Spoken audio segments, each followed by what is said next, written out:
G'day everybody, it's Seano here and welcome to the round 17 chat. I hope everybody is doing really well. Don't forget, if you're here now or if you're watching this in the future, don't forget to like the video. If you haven't already subbed, please go ahead and sub. Do that now. That helps me out a lot. And also leave me a comment if you're watching that in the future. And if you're watching it now, say g'day in chat. And one last thing, don't forget to join that Discord. It's still not too late to throw your team in the Post My Team Here section, and we can put it on the screen today and have a chat about it. I've got a link in there in the chat for the Discord, so you can just click on that and it'll take you straight to it. Otherwise, if you want to do one for next week and you're watching this in the future, chuck it in there for next week. Anyway, let's get on with it. So round 17 chat, let's go. Your boy, yes, your boy, you are first in and best dressed. Welcome in, mate. I hope you are doing very well. And yeah, you win for being the first comment. You win the prize for whatever the first comment is. Whatever that prize is, that's what you win. So as usual, I'll let you guys know a little bit what I'm doing with my team and have a chat to the people out there. And then we can get into looking at your teams. I don't know if it's going to be an extra long one today, but as usual, we'll see how many people show up and how many people want to have a chat about their teams and what they want to chat about. And yeah, we'll see how we go. Oh, and just for the future too, as usual, so this week we are recording, well, we are going live. This is Thursday morning / lunchtime-ish, depending on where you are in Australia. And next week will be directly after the football. So next Thursday, if you're working now and you can't make it, but you got next Thursday evening off after the football, watch the football and then come along and hang out with me. Okay, so these are my maybe trades. I'm kind of settled on this trade for this week. Sinclair out, Anderson in. Now, I already had an extra defender. So what I've done is I've swung Holmes into the back line. And I'll even set up my team. Just remind me to put it back how it should be. This is how it's going to look when it comes out of the buys. And it's a pretty rough state. Let's just call it how it is. I'm not getting to full primo. And I might not even get 22 primos. So I had to make a choice this week whether I wanted. So I'll show you. I'll set it up and then I'll show you. And there's something else I wanted to mention too, crew, right at the beginning here. I've heard a few people comment they're waiting for Jack Ison to get DPP. Now, DPP comes in between round 17 and 18, so after the completion of round 17.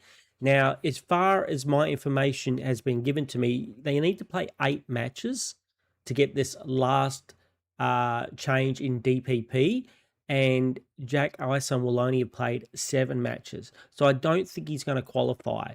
One player that might qualify, now don't hold me to this, is the Mr. Dyson Sharp here. He may qualify for mid-forward status, which could help me out a lot because I was really depending on Jack Ison. But all my information tells me that he won't play enough games. Hopefully I'm wrong, but as far as I'm aware, that is how it works. Please correct me if I am wrong, either in chat or in the comments down below. That's what Google said anyway. When I looked it up, that's what Google said.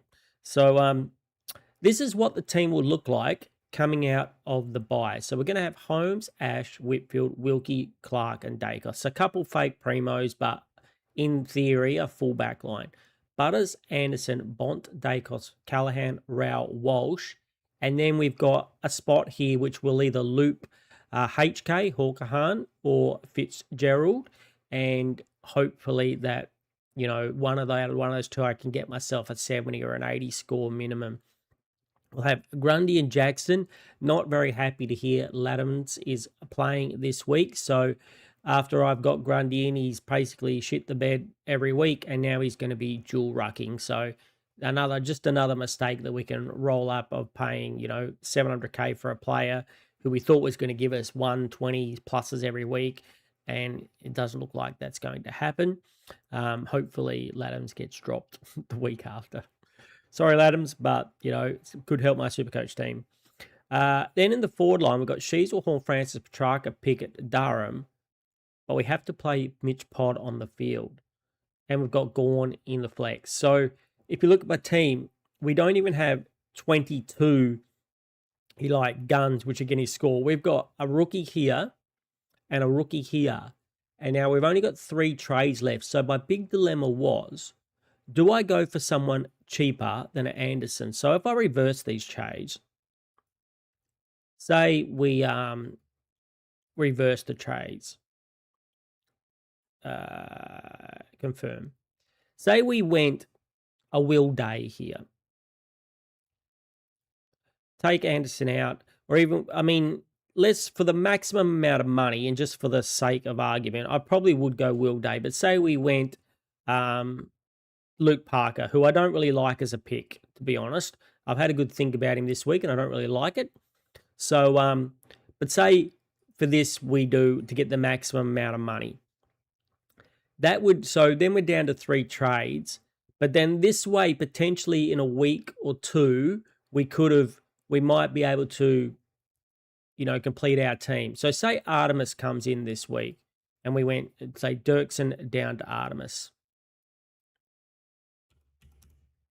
Or even, that's probably going to help me out more, but we can even do maybe Ison, especially if Ison gets dropped, down to Marcus Herbert, but we make less money that way. So I'm doing it this way because in theory, there are ways for me to make a little bit more money. One is we could trade out Sharp, which we probably won't do if he's got that DPP action. We want to see that first.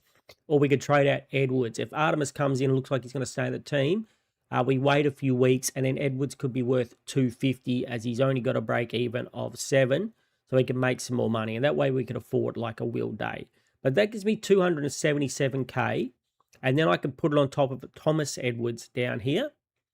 And we could get ourselves one of these, 450-ish K forwards. And I like the looks of Zach Bailey and Jordan De Goey, and even probably Tim Kelly are my choices. Which I'm thinking of what I'd be thinking about. But let's say we decided to go Zach Bailey. So this is the safe version. So we would be down to 1 trade, but we wouldn't be doing this trade that I'm talking about, the down to Artemis and one up to Zach Bailey, for a couple of weeks until basically Artemis was on the bubble. And so, but if you look at the team here, it looks better, right? Because you've got like a full forward line. You've got, and you've got one, rookie here, and you're not depending on like Pod. If someone goes out and gets injury or whatever, I'm not depending on Pod's score in my team. Hey, Lanzy, how you going, buddy? Nice to see you. So this, in theory, looks safer. But will it score more? And if I'm not going to do this other trade for a few weeks, potentially 3 weeks, because I want to have at least 1 trade coming into the finals, and I'd like to have 3 trades or 3 trades for the next few weeks, just in case we get any more injuries like this Sinclair. So I'm figuring if I have to wait a few weeks, why not just go back to what I was doing? So if we confirm, get the best of the best, and I think in the midfield, honestly, on current form and scoring potential, we targeted it preseason, and then we got rid of him because he wasn't performing like we thought he should. But now we've realized that the reasons we got Noah Anderson preseason, they're coming to fruition. The game really suits him. I love the fact that he kicks more than he handballs. He's a high meterage player. He can mark. He can tackle. He gets high contested possessions. He's got a lot of ways to score, and I wouldn't be surprised if he's right up there with the Gorns with the Bonts and the Butters for the rest of the season in average output. So let's complete this trade again. Now, this I would say is a lot more risky. But my team's already in a dumpster fire. My team's already a dumpster fire of a team, right? So getting a high score for the next 3 to 4 weeks maybe that helps me win my league matches. And considering I'm teetering on getting, not making the top 8 of my league. If we look at my league, I feel like I'm going to lose this week because I'm against the top team. And I know he's got more trades than me. And I know he's got an extra primo than me this week. And his team overall is probably a better team. His primos are better than mine. So I'm in 10th on 36 points. Now, in theory, if I won this week, I could jump as high as 6th if some miracle would happen if I went up to 40 points and all of these guys ahead of me lost. But also, in theory, I could drop down, potentially, if these two people won, as much as 14th. So scoring more points in the short run, if it can get me a couple of games, if it can just get me over the line in a couple of games, maybe, if Anderson comes out, smacks out a 150, as opposed to like if I had a Zach Bailey in my team or a Jordan Goey that gets a 70, maybe that gets me into the top 8 for the finals. So that's why I'm doing it. It's extremely risky. If there's any issues here, like I'm not going to have any money. Like I've got 60K. Even if I do the down to 99K, the best I could probably get is like an Edwards down to an Artemis when he gets to 250, pick up 150K, which means, I would have about 210K. So the forward I want would have to be under like 410K. And so I'm not going to be able to get any of those 450 guys. I'd have to go with someone more like a Brent Daniels or someone for under 400K. I looked at them. There's not a lot out there, maybe a Jagger Smith if he's still that price. So, yeah, it's extremely risky. Good morning, Michael. How are you? I hope you're doing well this day. But I think I've got to risk it to win my league biscuit, as they don't say. So that's why I'm doing it. And, played pretty bad this year. Like we said, I'm not happy that I'm at this stage of the season. This could be the lowest amount of trades I've ever had at this time of the season. And the last season I ran out of trades too. These are the first 2 seasons I've ever ran out of trades, and we've had more trades and more boosts than ever. And I think that might be a bit of something I need to remember from next year. That I used to always say before I started hanging out with you guys and girls and streaming and thinking that I had to trade every week. When I came out of the buys, I like to have 8 trades, 1 for each game.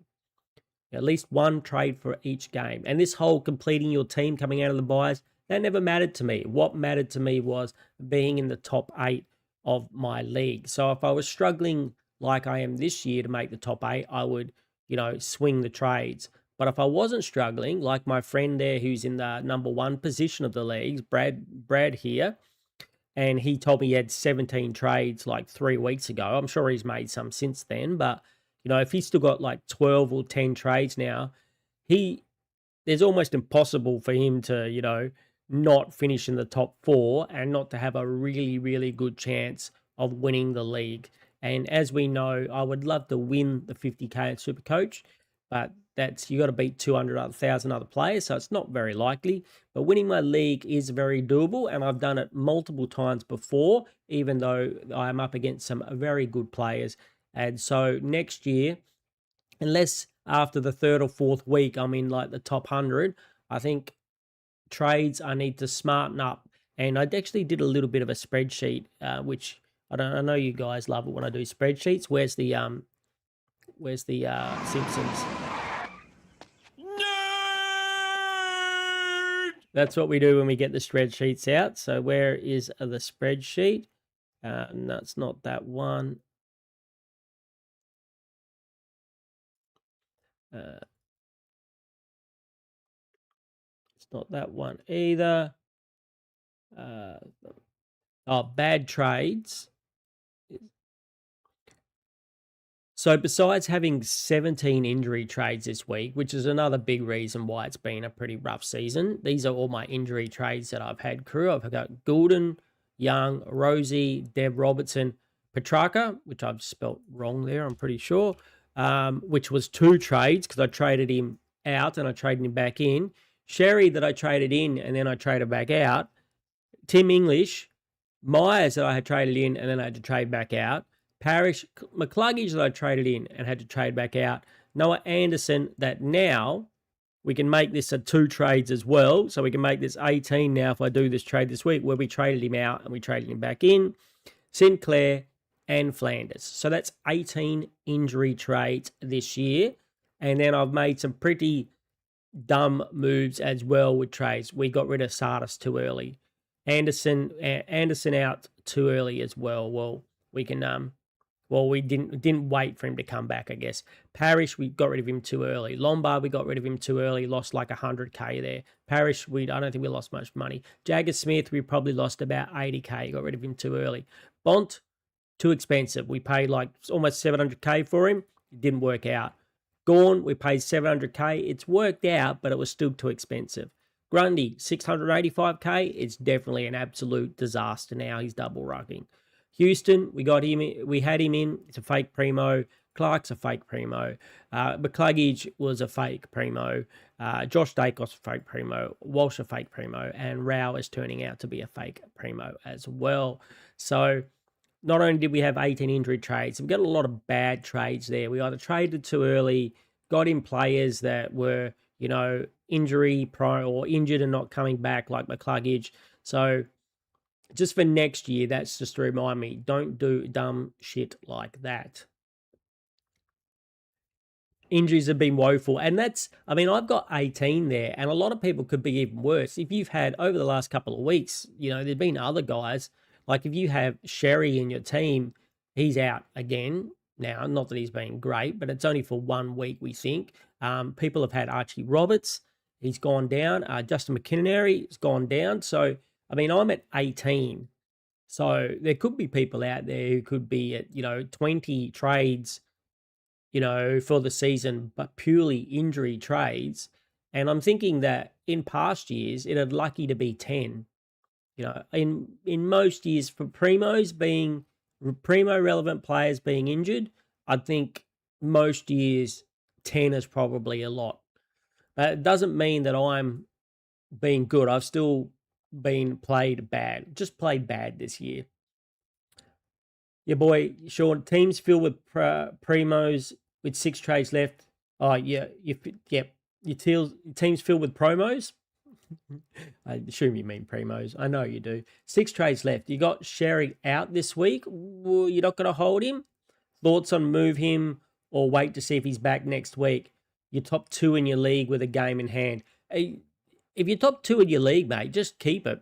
Because in your leagues, it's not like AFL where you have to finish in the top 2 to get a home ground advantage. All you got to do is finish in the top 4 in your leagues, and then you win your first, as long as it's set up that way, which is how my league is set up. Win that first league, and then you league match, and then you get a week off, and that is ideal. So you only have to make the top 4. I'd be 100% with 6 trades left holding Sherry, because if you get to those, if you get to that match, the first match of the finals, and it's the difference between you being able to make a trade. Say somebody goes out in your team there, whoever it might be. Let's have a look at my team and pretend I think I've got your team up here. We can go into your team and have a look straight away, mate. So you've sent me your team. So just for instance, say that Houston gets injured or Clark gets injured, which might be ideal, to be honest, but in the first week of the finals, and your opponents either only have 1 or 2 trades, or they have no trades, you just upgrade them to whoever's the best performing, you get Nass in or whatever, whoever's the best performing defender you don't have, and that gives you a much better chance of winning that first match and a much better chance of getting the next week off, because let's face it, Supercoach league matches are a bit up to luck, and having that match off is a massive advantage, not having to worry about your opponent getting a massive captain score or something. So I would 100% be keeping Sherry. If you want to win that league, you keep Sherry. If you're going for overall, even if you're going for overall score, I think you still keep him. But yeah, I think for your league, you definitely, even if it was 2 weeks, the fact that you've got a game ahead and you're in the top 2, I would be keeping him. and just making sure that you've got at least 4 trades when you come to the last 4 games. So you only want to spend 2 trades between now and the last to round 20. And then when you got round 20, you got to trade each week to either cover for injury, or you can even go by matchup. You know, if there's a really good matchup, if there's someone playing Richmond, you know, in that first round, or even say in the important one, round 3 of the finals, you want to get to the grand final, but you notice that there's a really bad, maybe you still got Sherry and he's not playing that well, not getting good scores in dual rucking. Maybe Grundy doing the dual rucking with Lattermans is not working out for, he's getting like 80s every week. You just go, chuck in, get somebody else, and then you've got a big advantage if your other teammate hasn't. So I would 100% be holding if I was you, buddy. Oh, that's you. Sorry, Lansy. This is your team, not that's Boy asked that question. So Boy, that would be my question. I guess, and Lansy, we had a look at your team, and that's if you were in a similar situation, that's what I would do. Let's Sinclair to Blakey. I think that's a reasonable choice, mate. I think he's one of the better options this week. There are so many ways you can go from Sinclair. I think ideally Nas is the way to go. But if you can wait a week, and if you're not, you know, if you were going again, Supercoach League, you want to win your league, and you don't have Nas, wait a week and get Nas. As long as you're in the top 8. If you're not in the top 8, then, and there was a difference, like a bit like me, the difference between me winning, potentially even having a chance of winning this week and not, is getting someone in this week. But I don't think I'm winning, and my opponent has the same player anyway. He already has Noah Anderson, but I'm thinking, I'm kind of saying this week's going to be very lucky for me. Lansy, you say you're down to 6 trays. Unlucky you held Sarong and Rank, lucky you held Sarong and Rank. They're going to be good on the come home, buddy. So hopefully, you'd be in a situation like me, down to 4. You would have got a bit trade happy. You've got a full forward line, which is nice. Full flex and midfield. You've got all, you know, guns here in the midfield with one rookie. So you pretty much got a full 22, even though I know some of them are a bit underperforming with a rookie here. And with 6 trades to go, there's a good chance that you'll probably be able to touch some wood. Everybody touch wood now, pray to the Supercoach gods, or sacrifice something like DR did to say there's no more injuries. You can potentially get a Hall Kahan either up, or someone else like a Fitzgerald or somebody up to another semi-premium there, or even upgrade maybe someone who's not performing like a Clark or a Houston to potentially someone like a Nas. Yeah, boy. Yep, no worries, mate. That's what I would do. And I have to admit, I'm probably a better league player than I am a overall score player. Like last year, I think we got down into the top 2,000 and we ended up at about 7,000. And I have been in the top couple of hundred for, you know, halfway through the season before, you know, been inside the top 1,000 halfway through the season and then dropped off to finish. I think I won one year was around 2,000-ish, or between 2,000 and 3,000 I finished after being in the top 1,000. So not exactly right up the pointy end ever for sure, but I won my league plenty of times. And most of my league friends, well, there's 13 of us who I know all play in the league, and I would say at least 8 of those guys are all very good players, and they know I am someone to be reckoned with, and as I know that they are as well. So every year we get a bit better, and the other players in the league get a bit better too. And this year, a few of the random people were pop, because it's a public league. A few random people are coming to the league, and one of those guys is very good. He was ranked inside the top 1,000 for a while. So so we've got a bit of competition this year, but normally it's usually 1 out of the 10, or usually the top 8 come from my 10 mates normally. Michael says 2 weeks ago you needed 2 defenders pretty much to finish your side with 10 trades left. Now you lost Roberts and Sinclair in the second of weeks, and now need 3 defenders with 8 trades left. Yeah, I know it's really hard, isn't it, Michael? And this, at least you've got those trades. Like, you know, you can actually do them and still have a reasonable amount of trades left. So you're in that perfect situation, Michael, where you've got 8 trades left. If there was no carnage and you didn't have to make trades now, so in theory you need to make 2, so you'll probably have 6 after this week, or you've already had 6.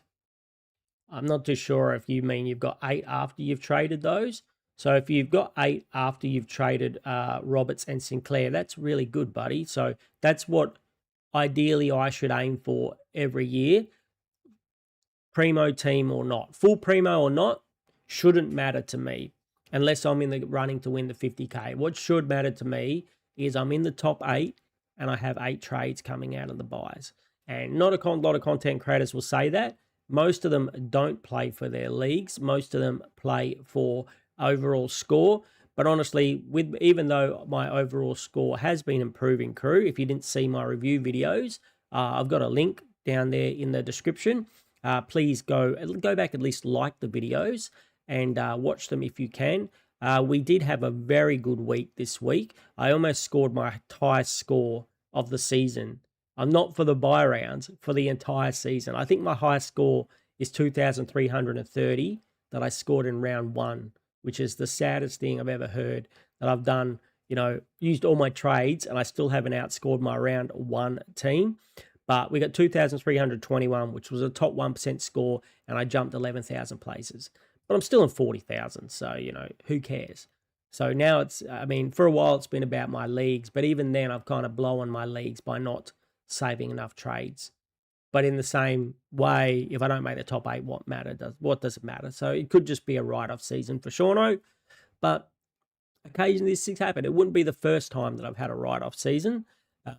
It's just the first time in a while, especially after last year's good season. Yeah, you're hoping you can get Smith for another mid, but you don't know if you can afford it. Lansy, yeah, I think Smith, I'm a bit worried about Smith.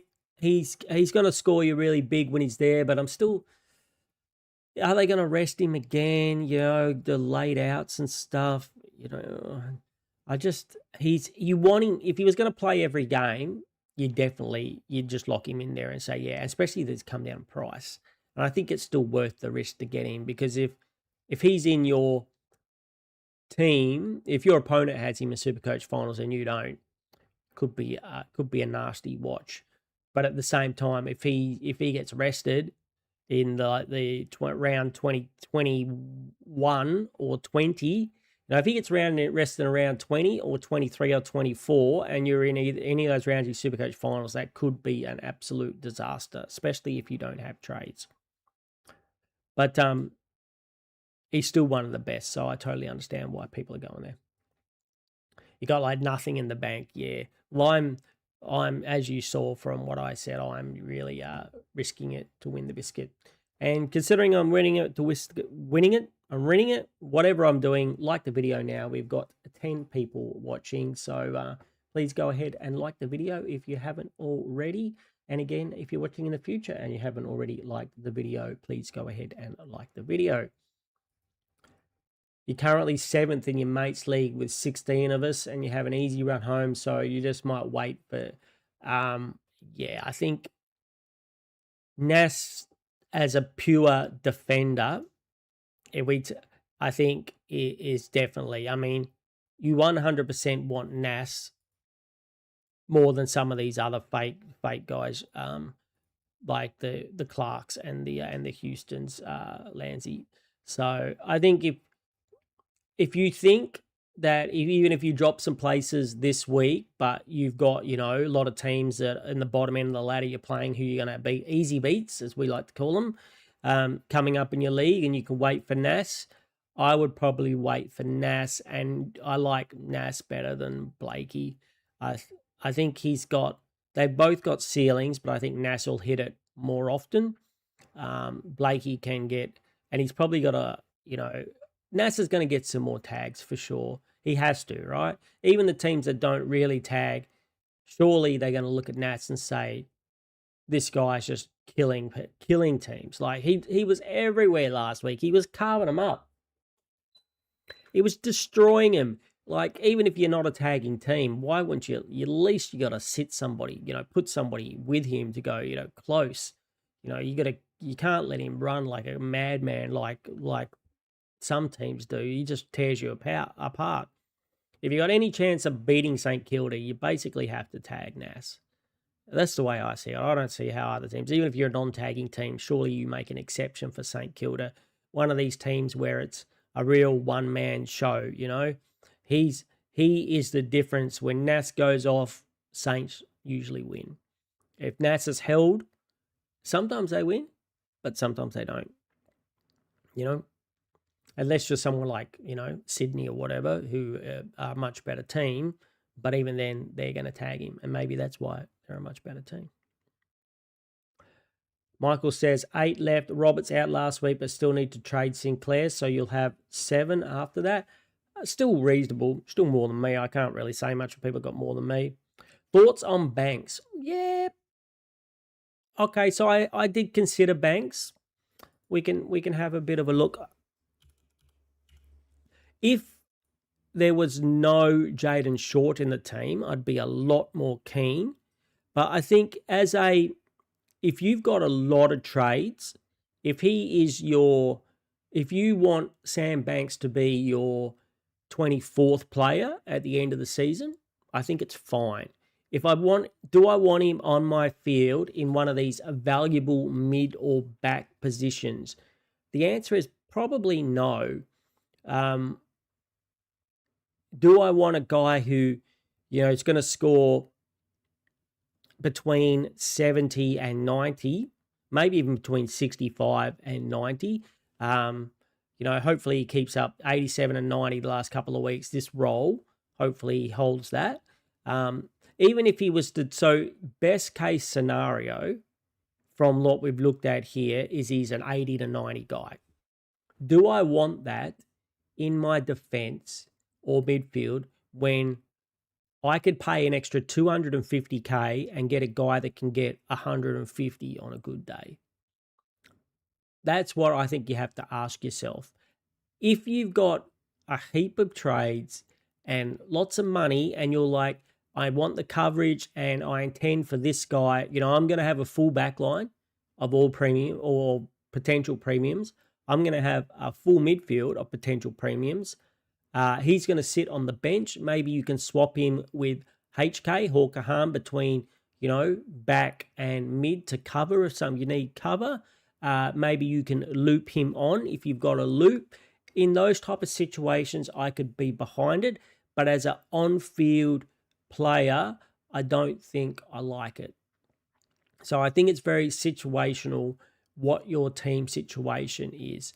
But yeah, like these midfield, like what I'm doing now, these midfield and defensive spots are so valuable because they're the players can get you 150. Like, who gives a crap about the forward position where, your forward might get you a 70 and on his absolute best day, a DeGoey or a Zach Bailey or whatever might smack out a 120 or a 130. Where if you, instead of having Sam Banks, if you've got a Lockie Ash or a Nas or a, in the midfield, you could have any of the midfielders, even the midfielders like a Zach Merritt or a Lockie Neal that, might be a bit up and down, but they're going to probably average you 100. And on a good day, they might smack you a 130, or if not bigger, There's no reason why if Merritt goes back and plays the juicy ball roll that he can't smack out a 150 or something, So it depends on your situation. On field, I don't love it. As a 24th, 24th, even if he's not 24 now, if you're getting him for now and he's on your field, but you've got the trades and you've got the plan to get him off your field before in the next couple of weeks for the run home, then I'm all for it. But as hey, I've only got like me, I considered it. If I get him, he's a player on the field, and he's a player. He would be in my, with if you got less than say 6 trades left, I wouldn't be doing it. He would be on my field, like instead of this Holmes position, Holmes would be in the midfield and he would be here, and I don't like the look of that.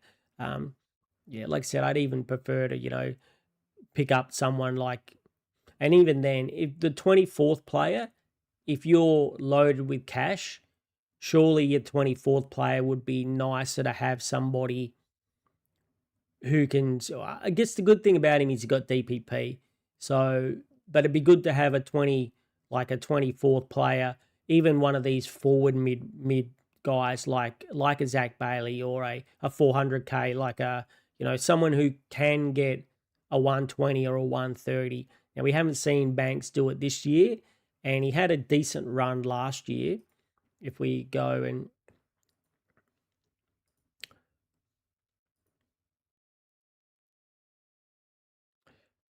if because I know a lot of people will look at him because of his run last year. I got him in a few of my leagues, I have to admit. So end of last year, he went 100, 77, 54, 100 in his last 4 games, 71, 64, 100. So I think that's what you can kind of expect.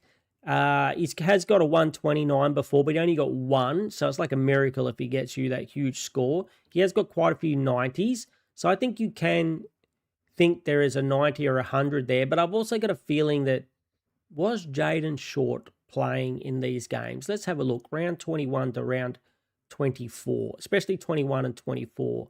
Was Jaden Short playing in those rounds? 21 and 24, that's what we said, right?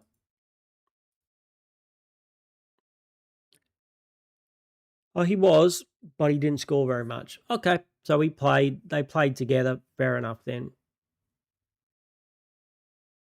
Okay, so he could get you 100 or 105 on a decent game.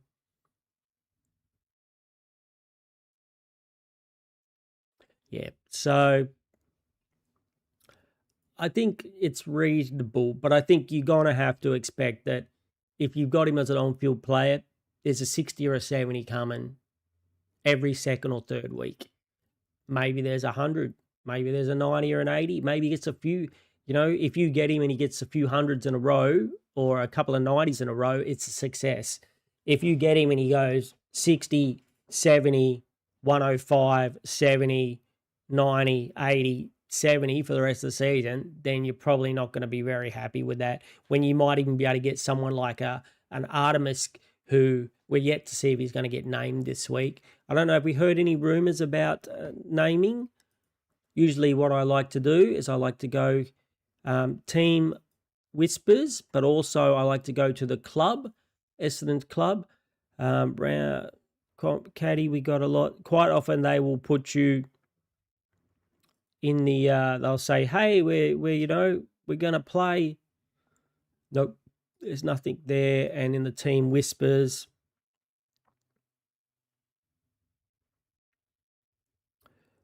so Solomon says McGrath, Parish, and Cardwell will come back. Will that affect Durham? Hopefully not, because I got him in my team. Probably will affect my mate Sharp, though, who I have. Wiedering missed the Blues past 2 games, either way, by the bye with a calf injury. So he'll be back. Wiedering will be back, which probably means, unfortunately, that our mate there, Dirksen, in the defending fence will be out. We know Sherry will be out. So fracture in his jaw and has a surgical review the week after. I think he's definitely a hold, though. Rioli is out. This means some of those Gold Coast defenders might be good picks. Yep. So that's my opinion on Banks. I hope that helped. Michael. Bevo said he didn't bother tagging Nats because he wasn't getting any score involvements. Really? He's so influential though. Like they give the ball to him every time. Like just stop giving him. If they stop, he just how does he not get score involvements? He's getting it and putting it in the 50-meter line every 5 seconds. I don't see how that's even possible. Let's have a look at the game last week. Saints versus Bulldogs. Well, Bulldogs won, so I guess they can say that at least they won, right? So they won. Wangani Malira. Does it have score involvements here? Score involvements, 6. Well, that's not bad. What's normal for a player? 6 seems kind of like a reasonably high amount to me. It seems like a reasonably high amount. 31 kicks, 13 handballs, 25 handball receives. Surely you win by more, Bulldogs, if you put the clamps on him, right? Surely you win by more. Like, I just don't understand, even if you're not a tagging team, when one team has an absolute superstar, why don't you tag them? I mean, I don't want to give any coaches. I'm sure all the coaches watch Seano's streams. I'm sure they're logged in now thinking, what does Seano think? But if you're a coach and you play the Eagles, my team I support, why you wouldn't tag Harley Reid every week? I have no clue. Not just to shut him down, but to try and make him do dumb stuff and give away free kicks. Like, surely, even if you don't tag, that's the thing to do, right? No, it's not like the opposite, right? What if you try and tag Bont against the Bulldogs? Well, they've got other plays that'll hurt you. Bont doesn't perform. Ed Richards performs. Matthew Kennedy performs. Riley Sanders comes in and performs. Now they got Libber back. He's going to perform. If St Kilda, if Wangani Malira doesn't perform, who performs? Philippou? No. They got Hugo Garcia, actually had a decent game last week. Maybe, he's certainly been inconsistent this year, but, he had a good game. Windhanger is not really like a huge, performer as well. Like a lot of these guys got a lot of stats. They got a lot of the ball. Like Garcia got 36. Windhanger got 34 possessions. McRae got 23. So, I don't know. Is it just me? Do you guys agree with that? Is it just me? Would you not just tag Nas? If you were the coaches of the opposite teams, would you not just tag him? And then maybe if you're killing him at half time, maybe you can drop the tag then. But the match was pretty close. The match was pretty close. What about this week? Who do I think's actually going to win in the matches this week? Brisbane versus Sydney. What do you guys think in chat? Brisbane versus Sydney, we will go Sydney, even though it's at the Gabba. Hawks versus GWS, we'll go Hawks. Carlton versus West Coast. Carlton have been on a roll. Carlton at home. I'm going to pick Carlton against my boys. They haven't been able to get it up, and they've got they haven't been able to get it up. It sounds a bit sus. And their back line is still very much compromised, and so I think Carlton can get that job done. And Carlton midfield seems to really be clicking at the moment. They got Cripps, they got Hewitt, they got Jacket Smith, they got, they've got quite a lot going on in their midfield now. I actually was tempted to get Hewitt instead of Anderson, I have to admit. If I wasn't going to get Anderson, my next two picks were Will Day and George Hewitt. Collingwood versus Richmond. Going to go Collingwood, obviously. Port Adelaide versus Adelaide. I'll go Adelaide. North versus Essendon, we'll go North. And Freo versus Gold Coast, we'll go Freo, I think, for the tipping. Yep, they got Goulden coming back. Anyone got the cojones to pick Goulden straight back? I think I'd definitely be having a wait and a see on Goulden. See what the role is. See how much. I know Dean Cox said they weren't going to manage his time, but who's ever believed anything a coach has said, even though I love you, Coxie. I do love you, Coxie. And when we're talking about the best ruckmans ever, you are definitely in the conversation, if not the man.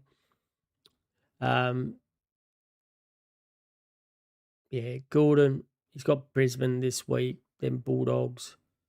Nice run in the Supercoach finals with St Kilda, Port Adelaide, Essendon and North. And he's not going to get tagged now. They're going to be tagging Heaney with the form Heaney's in. So I'd like to wait and see. Oh, do we see what's his break even? 118. So yeah, definitely wouldn't get him this week. But if you've got trades in a couple of weeks' time, he could be definitely a nice pod. You're winning your tipping at least, so that's something, Landsy. I have to admit, I do shit at tipping every year. Half the time, I usually tip miles in advance, if not the whole season in advance, and then I'll go back and correct it every couple of weeks if teams are in form and stuff. But I just seem to have crap years every year. So I have won my work tipping once or twice back in the day, but nothing even close in recent times. So I don't really pay too much attention to it. Actually, I hardly even care about the tipping. The fantasy is where it's at. But I'm having a pretty good year in AFL fantasy. Not so much in overall score, but I'm crushing my league and I'm crushing my weekly scores. Are very, like, I'm getting top 5,000 weekly in my weekly scores every single week. My reason my overall score is not so great because I screwed up my captain one time where I got like 40 or 50 points for my captain score because I made a mistake and had the captain on like a rookie that got like 25 points or something. And that pretty much hurt me for, I lost 40,000 spots or something in a week. That was pretty early on, and forever then I've been dragging it back. I think I was at 80,000 at one stage, and now I've dragged it back to being like top 20,000. Also GDS, I play Game Day Squad, and I've been doing very well on that. I finished in the top 20 a couple of times in a few of the leagues, so that's keeping me interested. And I've also got my drafts, and I'm doing. There are a few drafts here where there are 166 break even. Was it that big? No, it was a 118, mate. 118 break even to a Gordon. Yeah, boy. So I guess wherever you're looking, that's not correct. But still 118. I think that's, if he has a great game, that's what this kind of score he's going to get. So I think there's absolutely no need to get him this week. If he was like a break even at 30, I might think about it. For our draft leagues, so this is I'm in 4. This one here coming 3rd, so doing quite well. This next one is the one that some of you guys and girls out there watching this might be in, Seano League 1, the one I made basically especially for you guys. I know Shorty is a regular watcher and he is leading, and I'm coming in 3rd, so we're doing very well there. And I know Errol, I'm pretty sure Corey is also, might be Corey, the ladies' man who watches all the time. And Bojangles is also a guy who watches regularly and had a very good team last year. And so doing well in there. There's one that I'm not doing so well in, and that's this one where I'm in 10th. So that one is not doing great. And then this one I am in 2nd behind Roby, which is doing good. Well, let's have a look at your teams now, crew. Enough about my draft. No one gives a crap about my draft team. Now, yeah, boy, that's all right, mate. That's all right. Now, last week, Petro couldn't make the stream due to his work, but he did jump on afterwards and send me this picture. Our friend, he was in 3rd or 4th at one stage. He's dropped down to 7th. This is after round 14. I think I checked out his team after the round 15. I think he's dropped a few more, unfortunately, but I really do hope he comes back and gets that 50K. I would love one of my people who are here watching to win the 50K. So this is what his team, this was a season rank 7 at the moment team looks like. Sinclair, Dale, Ash, Whitfield, Jordan Clark with HK there. Doesn't seem anything too spectacular, right? Heaney, Butters, Bont, Holmes, LDU, Dacos, Ison Fitzgerald with Bailey Smith and Zach Merritt and Draper here. So Smith and Merritt on the field. So completed midfield of all guys you really want. He's got the big dogs like Heaney and Smith.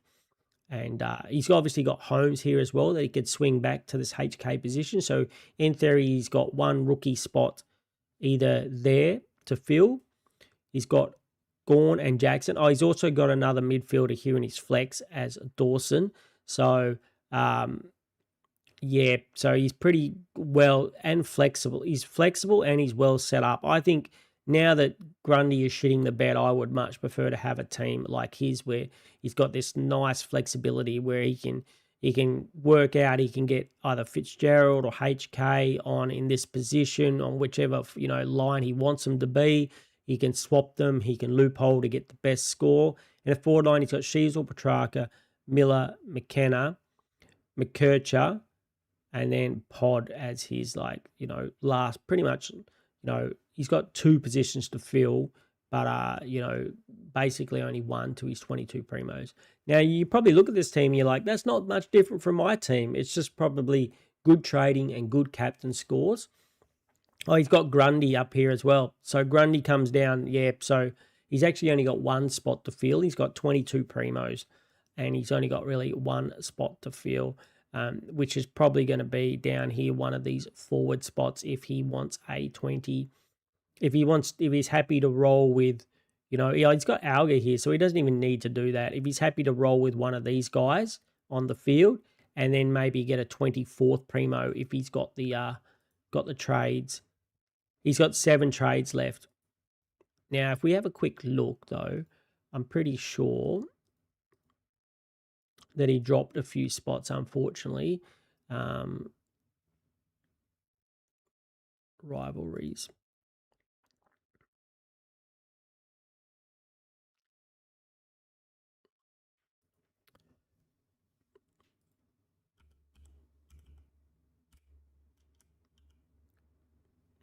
Chris, this is him.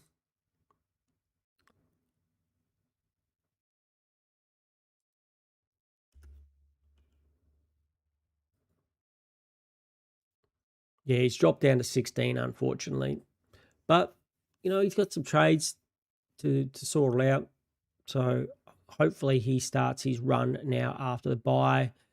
He doesn't look like he's too badly affected by this week's bye. He's got the Bont. He's got Holmes. He's got Gawn. That's 3. He's got Dale. That's 4. He's got 4 out. Not too bad compared to a lot of people. So very well done. Petro, I know if you watch this, so if you're watching this in the future, once again, thanks for watching. If you're watching it now or in the future, whether you're Petro or somebody else, you just got to see a top 10 team. So I think that's worth a like. So please go ahead and like the stream. It's nice to be supported by people, by everybody, all the guys and girls out there. But it's also nice to know that some of the big dogs like to come and hang out with us. Whatever you got, bottom feeders like Seano, pond scum, whatever you want to call my team. Lloyd. So he's interested in my thoughts. I think I did message him back, but we'll have a bit of a chat about his team here. All right. So it's not too late, crew, to pop your team in the Discord. The link is in the chat. Well, maybe not down there, maybe over there somewhere or something.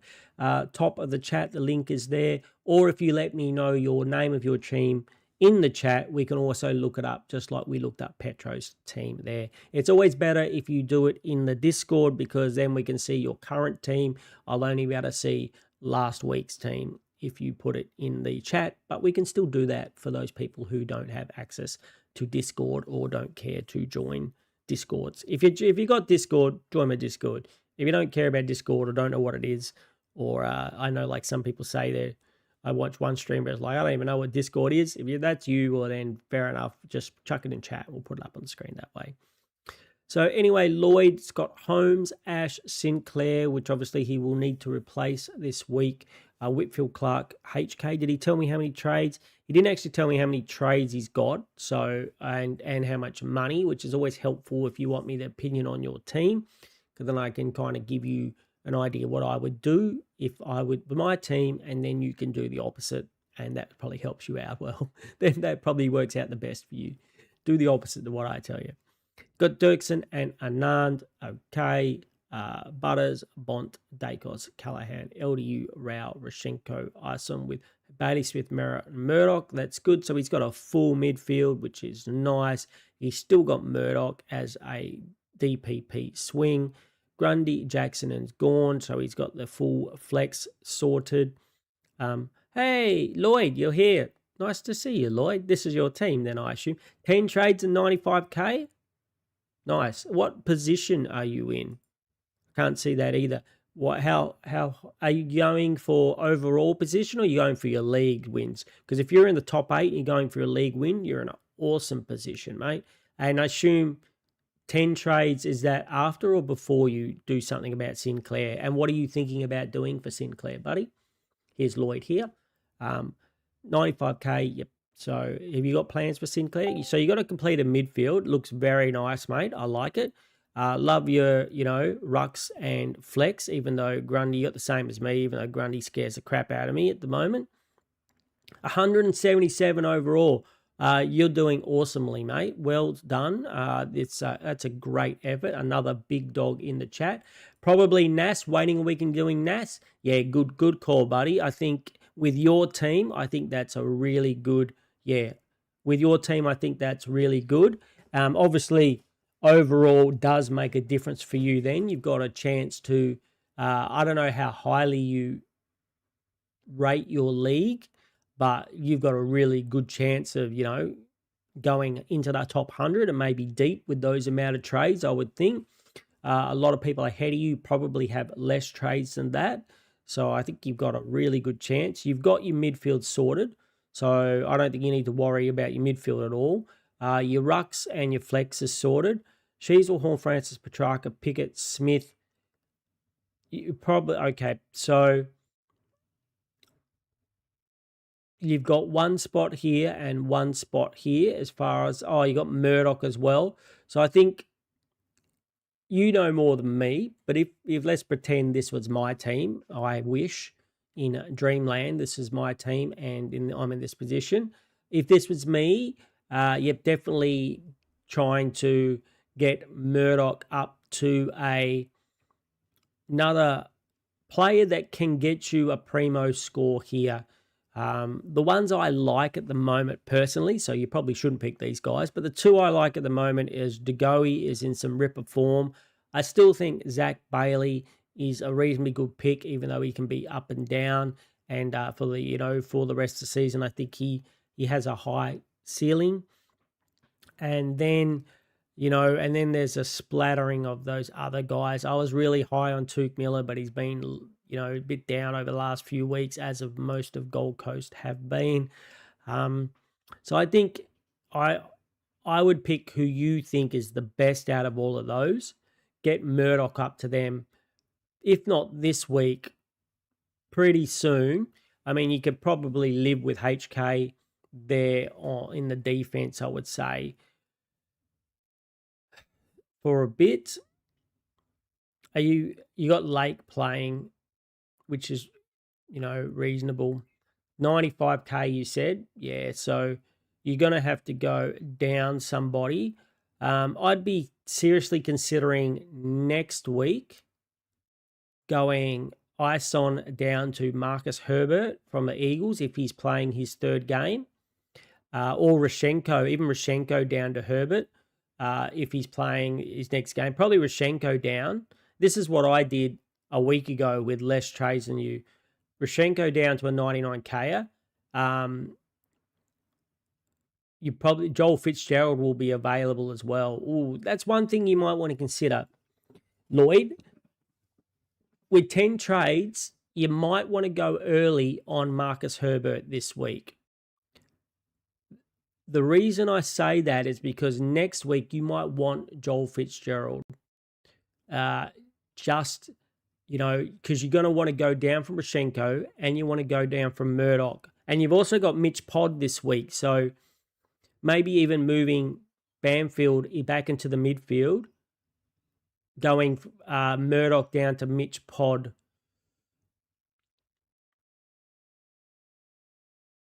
But Murdoch's score on field would be nice. I think Herbert can outscore Rashenko. So maybe I would do Rashenko down to Herbert this week. And then depending on how much money, if you want to bank money and get your team up to primo as quickly as possible. So I think for you, if I was you, I'd be playing for rank. So this is what I might do. Now, like I said, you probably shouldn't do that. You probably should do the opposite, whatever I would do. But I might even do a double downgrade this week. I might even go Rashenko down to Herbert. And then either, a Murdoch down to Mitch Pod.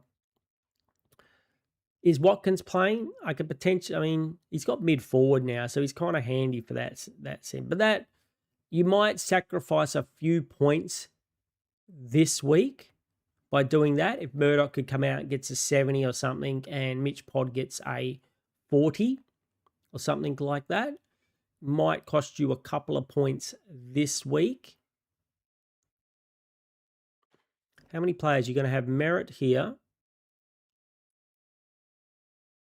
And you would have Murdoch there. You've got Dirkson's probably not going to play, but you'll have Anund here. Yeah. It's something to think about anyway. Like, that way you would have a stockpile of cash. And next week you could just pounce on, plus that 95K gets you either a premium defender or one of those, 450 to 400 to 500K forward guys. Now, if you thought Murdoch was worth keeping for a few more weeks, the problem is, will we see any good rookies as the equivalent of Fitzgerald, Herbert, and Pods for the rest of the season? They're definitely not going to be any more 99K rookies, you would think. It'd be very unlikely for that to happen.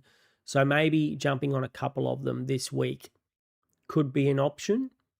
And then, so that would be 2 down, 1 up. 1 up next week, which would be Nas. And then you would have Nas there. Here would be Bailey Smith and Merritt. And on your bench, you would have Ison, Herbert, potentially Murdoch.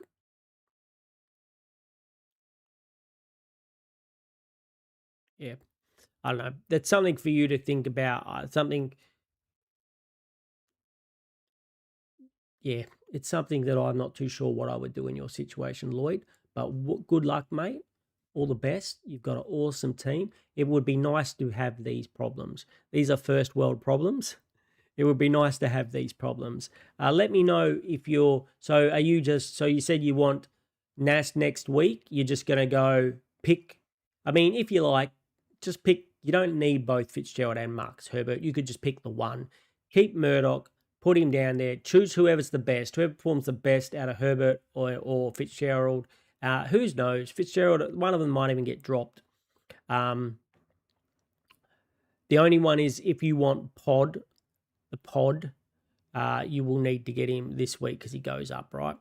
So if Mitch Pod, and I don't really know if you need Mitch Pod because you've got all these mid-forward swings. You've got Banfield, Murdoch, Watkins. So even Murdoch down there, that could be your forward line for a little while, I think.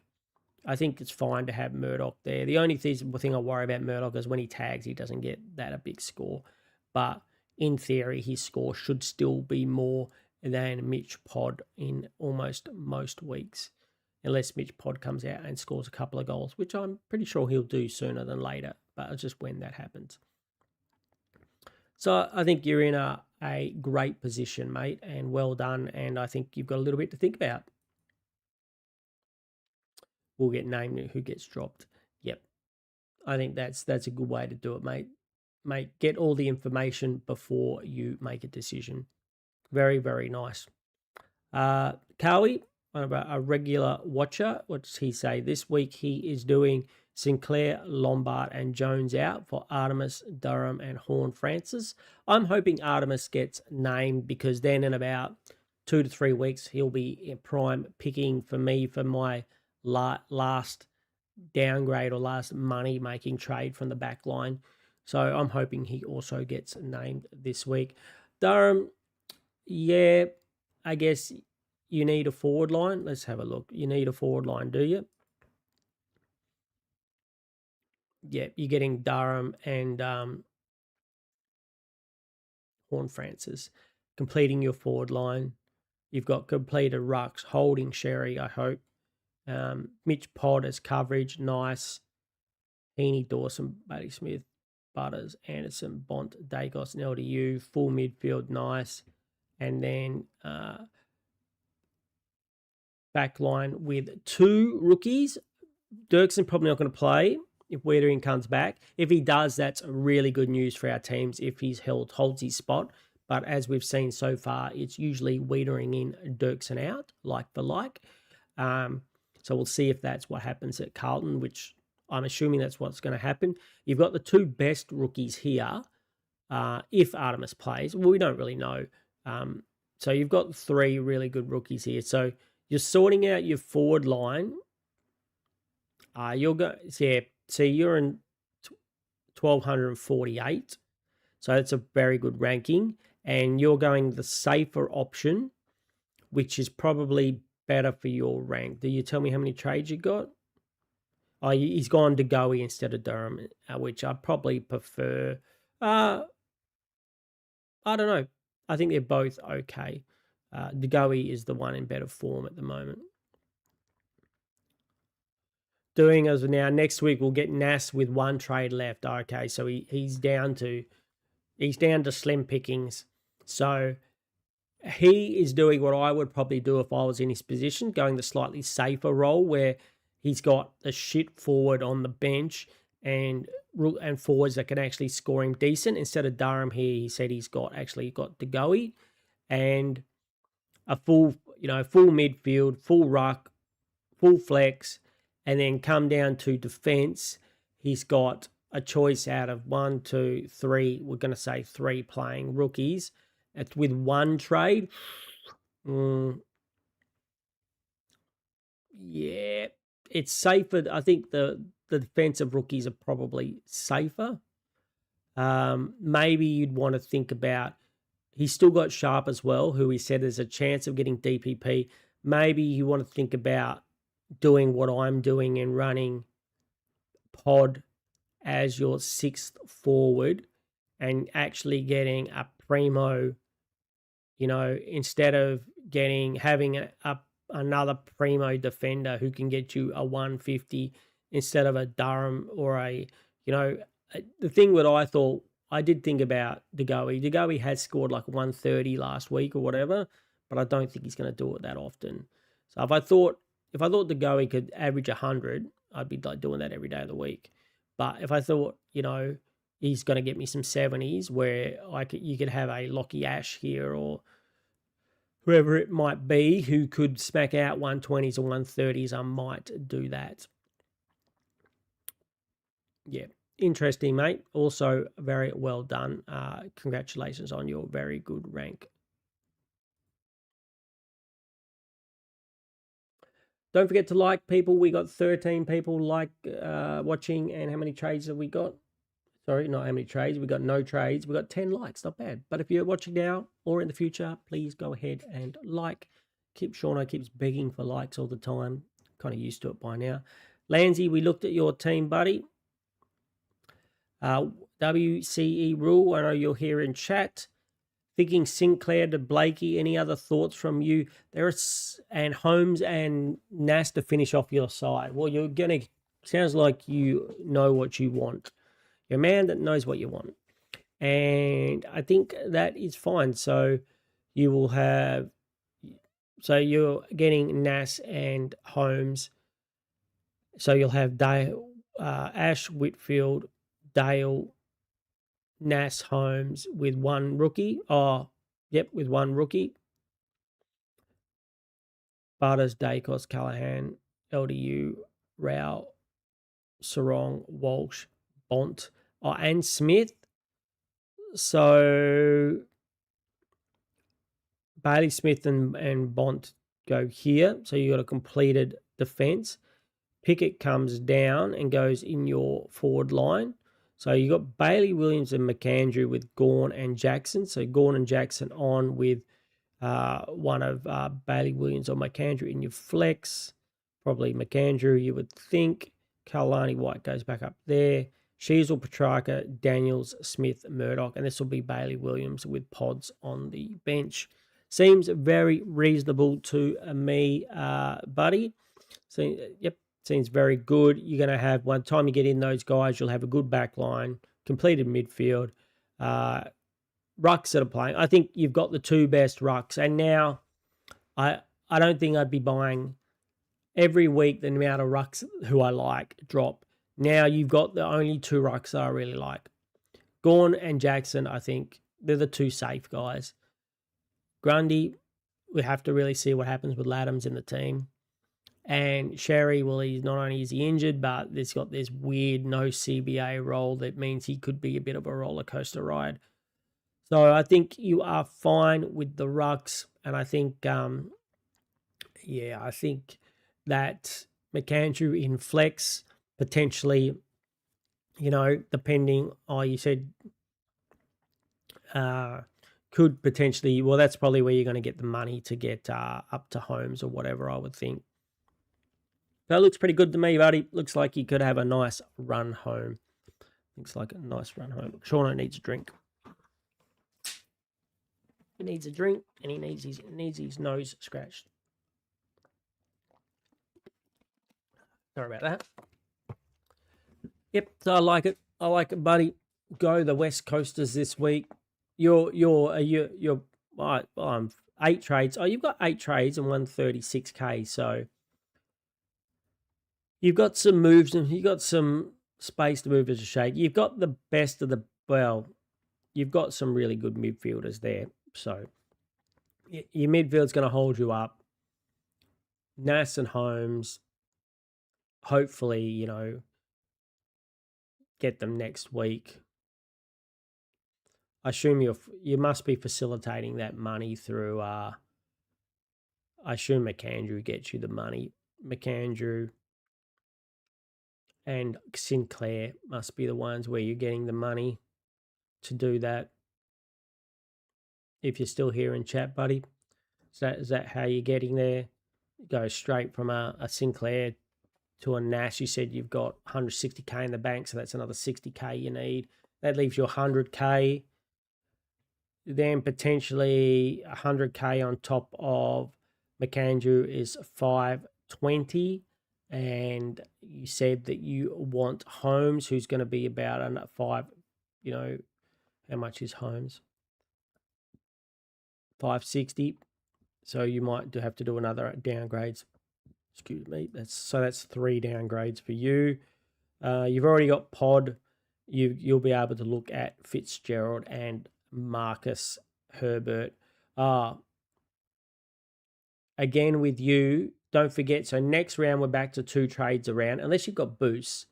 So you won't be able to get them both next round unless you went if Ison has dropped this week, maybe go a Herbert, or if a Herbert's named, go Herbert to Ison, pick up 78k there, and then you've got the 78k bank next week. You can go straight Sinclair to Nass, straight McAndrew to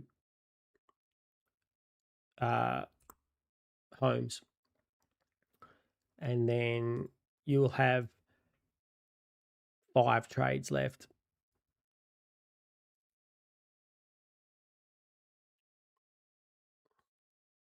Which is probably reasonable. Like I said, probably reasonable, unless you want to win your leagues and you're high up in your league. So very nice crew. Would anyone like me watching to put their team up on the screen? If you would, just say g'day in chat and let me know the name of your team, and we will do that.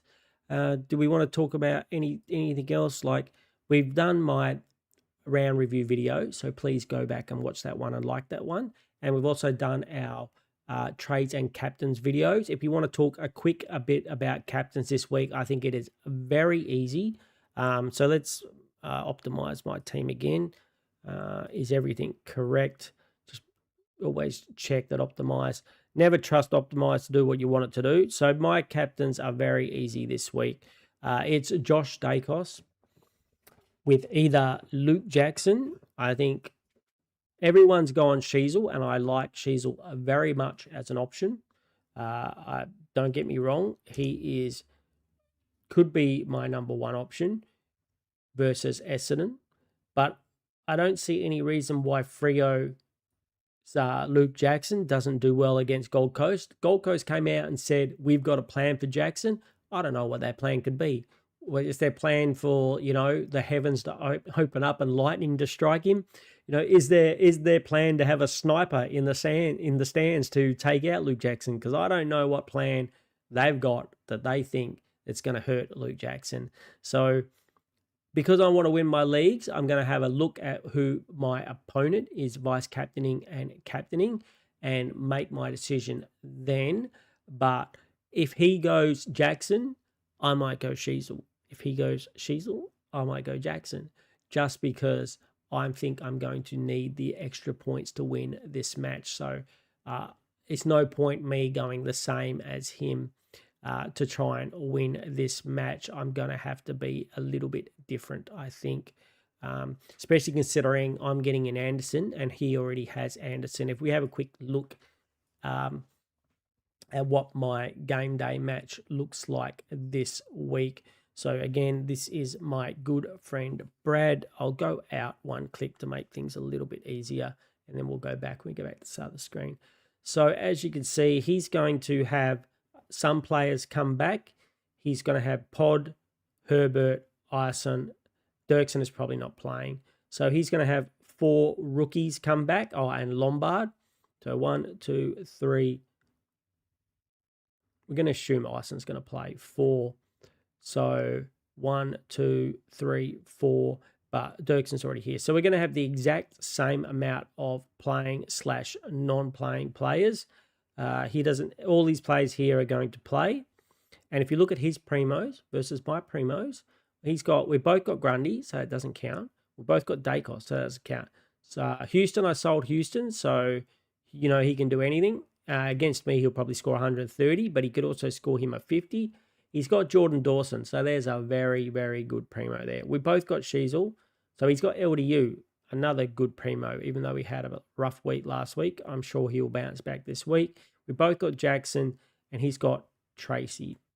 So, but he also has Sinclair. I know with the amount of trades he's going to have someone besides Sinclair. So, one Sinclair, whoever he gets as a replacement Sinclair, that's 1.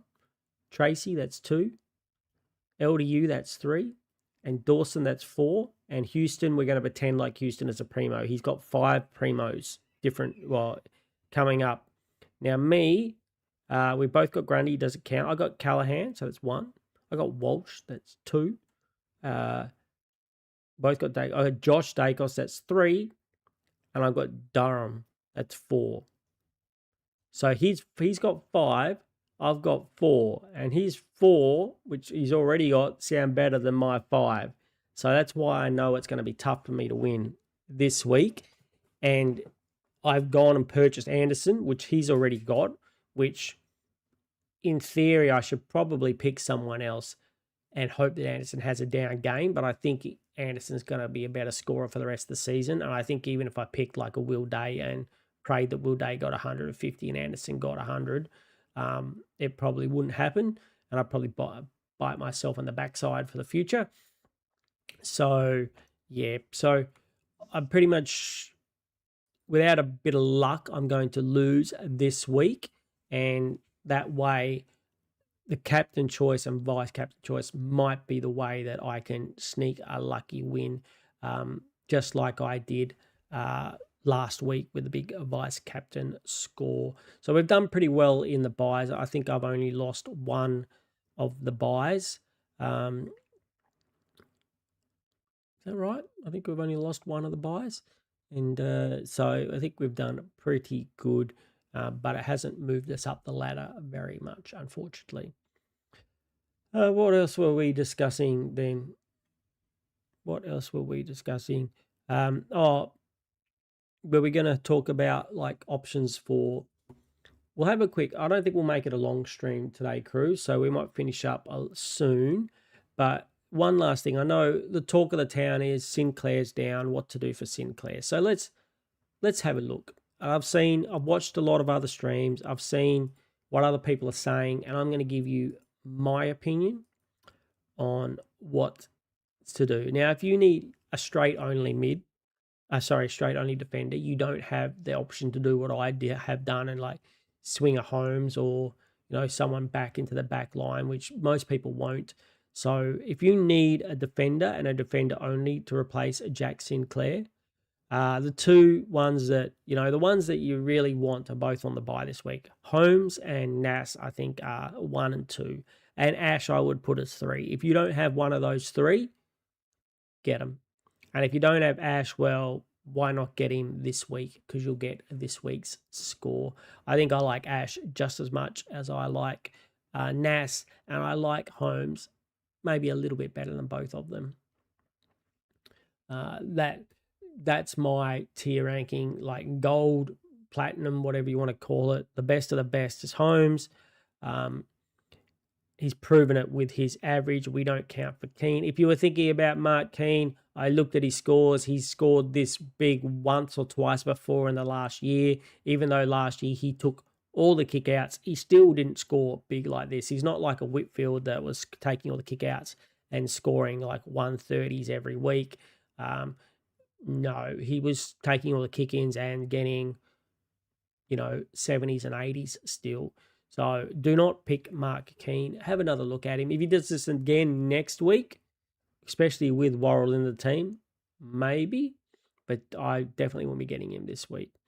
John Noble's had a couple of down weeks. One down week or a couple of down weeks? Really only one down week. I still think it's pretty safe to pick him. And I think his teammate Bodie Euland, not the young rookie, the other Euland, but Bodie Euland is this guy here, is also a sneaky pick. He is doing most of the kick-ins.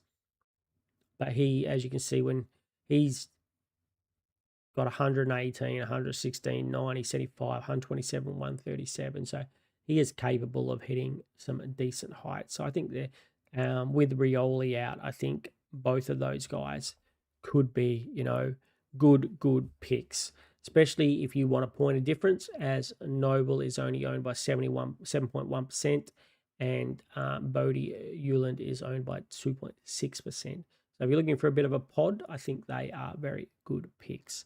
Archie Roberts, rumours are he might even be back like this week or next.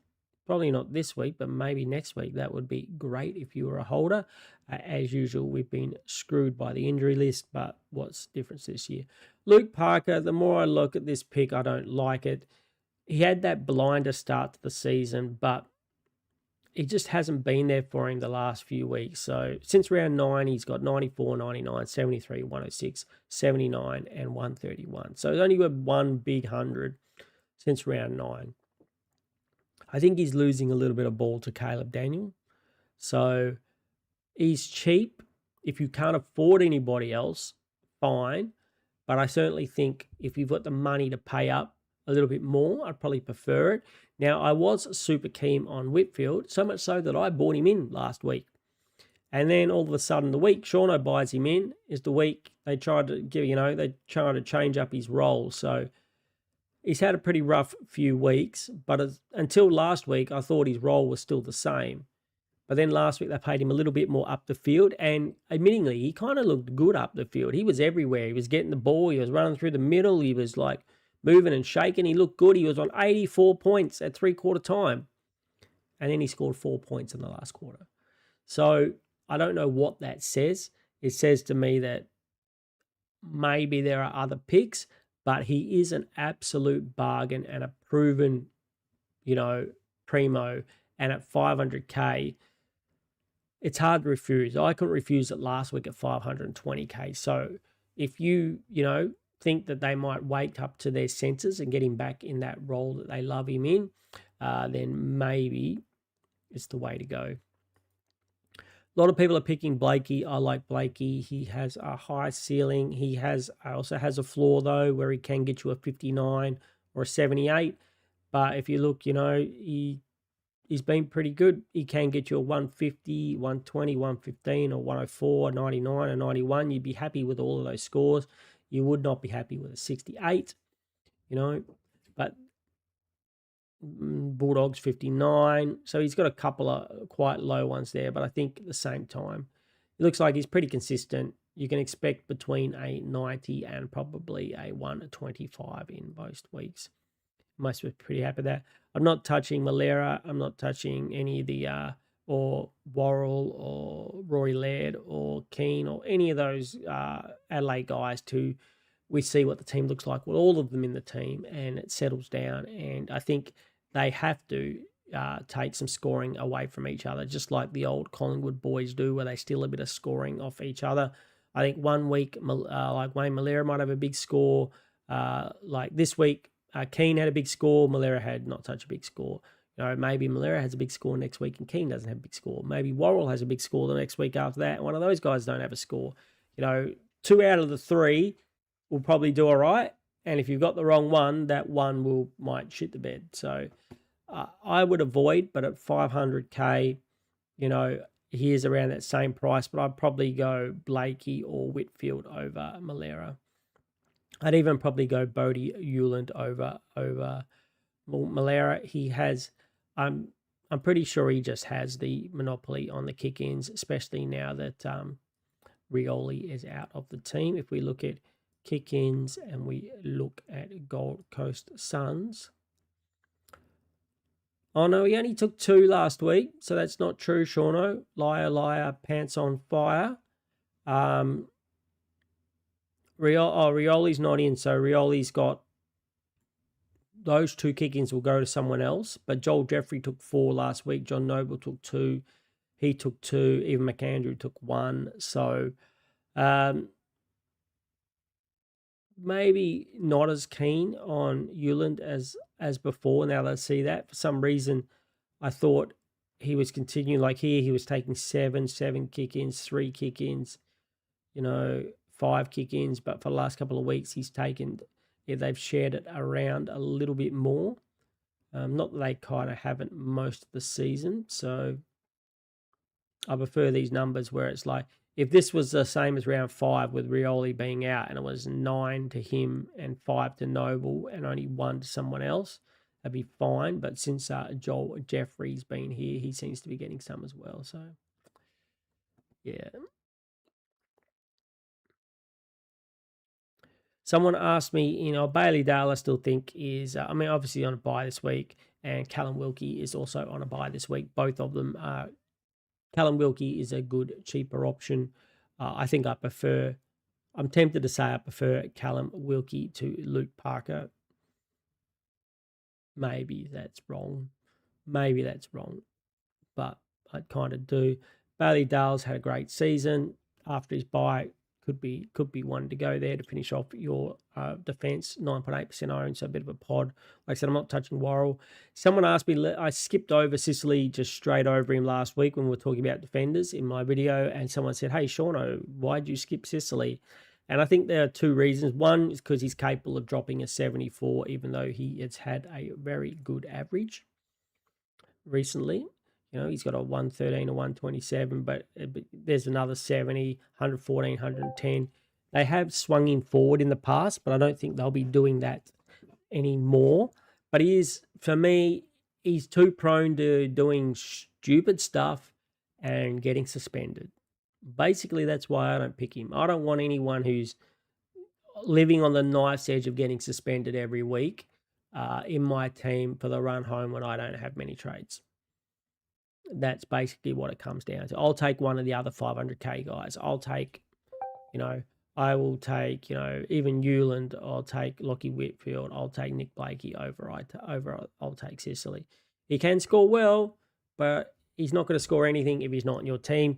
He gave away a 50-metre penalty in the first quarter of a stupid 50-metre penalty in the first quarter of the match last week.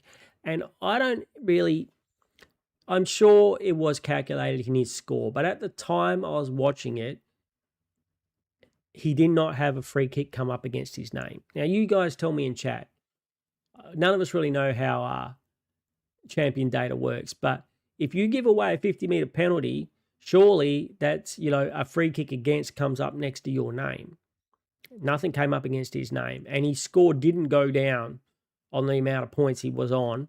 So whether it was adjusted later, I noticed at the end of the game he had one free kick against, so I don't know if that was happened further on or whatever. But at the time, I think you're supposed to get -8 points or something for a 50-meter penalty.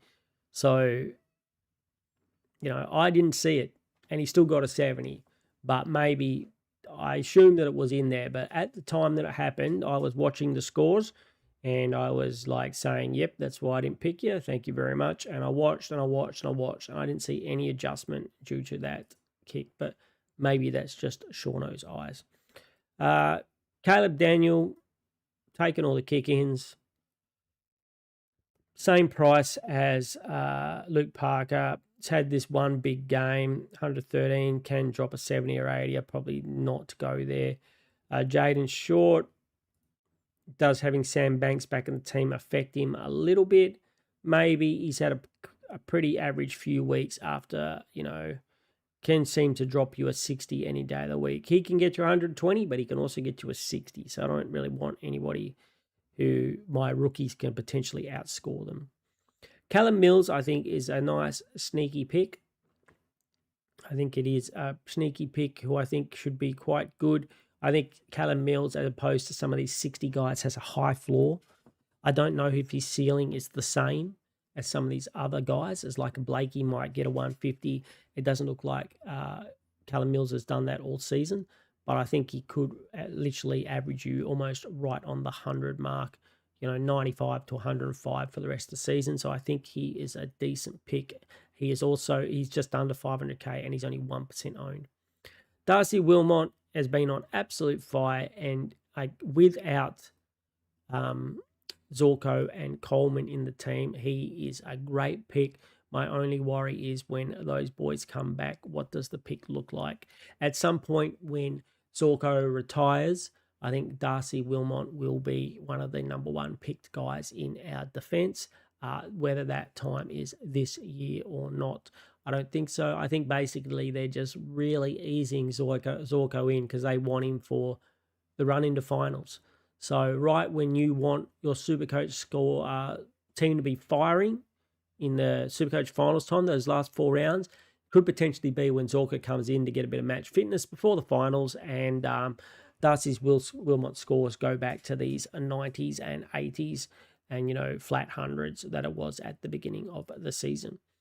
But if, another one of these ones, if only we knew with the injury report. Tom McCarthy, I was keen on him, but now he's been injured, not so much. I'd want to have a look at him. He did score quite a few hundreds in a month. Is there anybody else that I like? Probably not. I think we went through quite a lot there. Joel Jeffrey, we saw, who took a lot of kick-ins for Gold Coast.